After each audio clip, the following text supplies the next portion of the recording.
all great thrillers and then horror movies have terrific set pieces, and that really buoys up the story.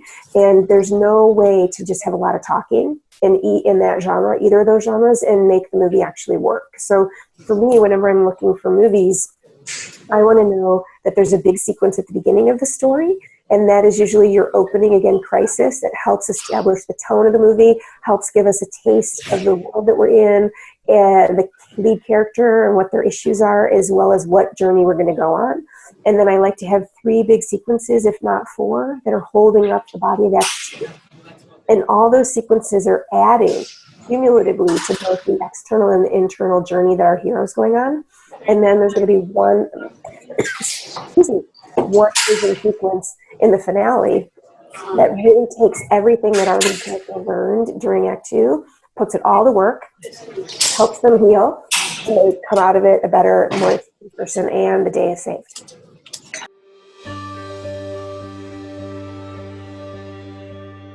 Some of the other mistakes that we see when we get scripts that people are calling good thrillers or good horror movies are there's usually way too much information hidden. Like suddenly the filmmakers think that they're making Chinatown and they're just not.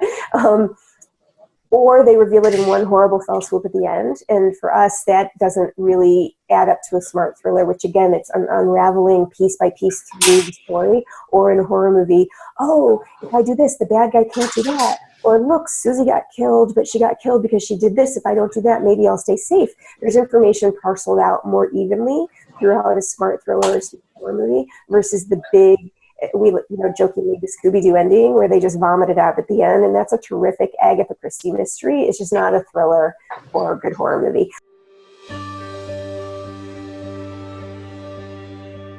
One of the other things that we always hope to see when we open a thriller script or a horror script is we love to know a list of things really quickly off the bat so that if I want to tell somebody else about the material, I can just rattle off these things. So I love to know immediately context. What world are we in? I love to know foundation. How does this world work? I love to know the boundaries. What doesn't seem to work in this universe? Risk. Just exposing the bad guy usually isn't enough in these movies. We need to know that if we don't expose them, what horrible atrocities are going to happen? What must I do in order to not only stop him, but stop something else much, much bigger and worse from happening than our opening sequence showed us? So stakes, how much we know, when we know it, when things happen, those are all what I need to be able to rattle off to somebody straight off. And oftentimes, especially thrillers, people set them in worlds that are not quite this world, right? They know that they can shoot a lower budget movie if they make it a little bit of like a post-apocalyptic something or a dystopian something, or there's a little bit of a sci-fi element to it.